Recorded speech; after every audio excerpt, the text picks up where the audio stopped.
Rossiyadagi ochiladigan zapret PPON-CHAS 127 Federal zakon 114. Bu nima sababdan qo'yiladi va ochilish tartibi nechik bo'ladi bu videoda bilib olasizlar. Videomizni ko'proq odam ko'rish uchun like bosinglar, kommentariyada o'z fikrlaringizni yozib qoldiringlar. Agar yangi bo'lsangiz, bizga obuna bo'lib qo'yinglar, shunda yangi videolarimizni o'tirib olmasdan kuzatasizlar. PPON-CHAS 127 Federal zakon 114 to'lanmagan jarima uchun qo'yiladigan bessrochniy zapret, ya'ni muddatsiz umrbodlik zapret desa ham bo'ladi. Rossiyaning qaysi organi sizga farqi yo'q, shtraf qo'ydimi 60 kun ichida to'lab qo'yishga majbursiz. Agar 60 kundan o'tirsangiz, ya'ni 61-kun, 65-kun siz shtrafingizni to'lasangiz, sizga bessrochniy zapret qo'yiladi. Agar to'lamasangiz ham qo'yiladi. Albatta to'lash kerak shtraf olgandan keyin. Ochilish tartibi qanaqa bo'ladi? Sizga advokat kerak bo'ladi. Bizning advokatlarimiz bor Moskvada, ishonchli, hurmatli obunachilarimiz. O'tib profilimizga o'tib ko'rsangiz bo'ladi. Natijalari, pul to'lagan odamlarni ishini ustasi 2-3 oy davomida bekor qildirib beradi zapretlaringizni. Tartib qanaqa bo'ladi? Albatta dominiyas berishingiz kerak bo'ladi advokatlarimga va o'sha qaysi organ o'sha zapretni qo'ygan bo'lsa, shunga ariza yoziladi. Agar unda ham o'xshamasa, sudga chiqiladi.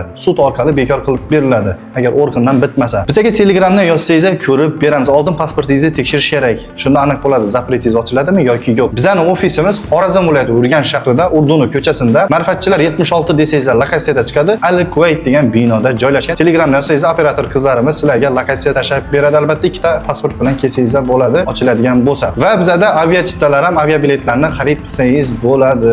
Zapreti deporti bor do'stlarimizga bu videoni jo'natib qo'yishni unutmanglar.